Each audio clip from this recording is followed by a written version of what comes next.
I declare here to all the world that Turkey has no desire for anyone's territory. Turkey's main objective in the operations, besides national security, is to contribute to the safety of life and property, the Syrian people and Syria's territorial integrity. In some parts of Syria, in front of all of us, some are trying to build a structure that's not linked to the historical, cultural or sociological realities of the people of the region. This structure is a threat to Turkey, as well as Syria, Iraq and Iran. It could expand even further, and it's a vital threat to our entire region. Let's get some more political reaction now. Alican Ayanlar is live for us in Ankara. Alican, we heard from Turkish President Recep Tayyip Erdogan there. What else did he have to say?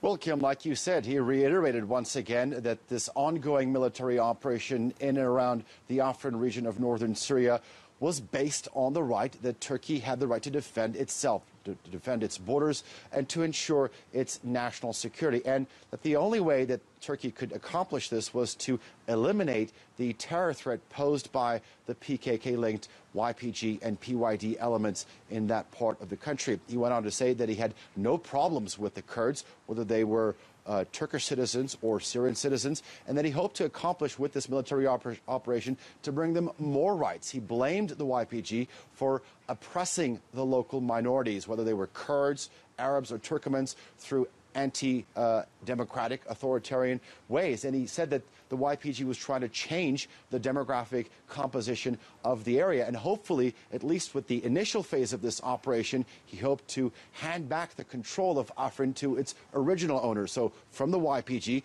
to the Kurds, to the Turkomans, to the Arabs.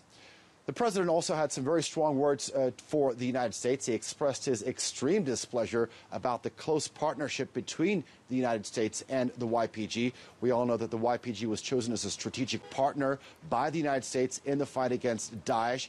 And President Recep Tayyip Erdogan once again said that you cannot use one terrorist organization to fight another terrorist organization. And now that this mission in terms of defeating Daesh in northern Syria had been accomplished, he had basically could not understand why this partnership continued. And he said that the U.S.'s continued support, whether it was through training or through weapons, even today, was basically the latest chapter in the uneasy relationship between these two strategic NATO allies.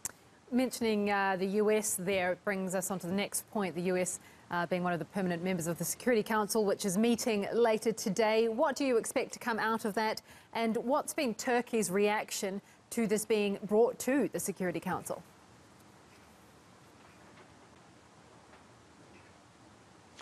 Well, let's give a little bit of a background information. It was the French foreign minister who had called for this emergency meeting at the United Nations Security Council based on the premise that they would be discussing the dire humanitarian situation in Syria, specifically eastern Ghouta, Idlib, and Afrin. Now, the fact that Afrin was mentioned and the fact that this request from the French foreign minister came so soon after Turkish boots entered Syria raised suspicions amongst the Turkish foreign ministry. In fact, the foreign minister, Mevlut Çavuşoğlu, spoke in the Iraqi capital of Baghdad on Sunday. He said that if France or any other country, for that matter, if they brought up the issue of Operation Olive Branch at the United Nations Security Council, that they would be seen as teaming up, as allying with the terrorists, and this would be unacceptable, and that relations would change. So we don't know whether the humanitarian situation is going to be discussed or if Operation Olive Branch is going to be discussed.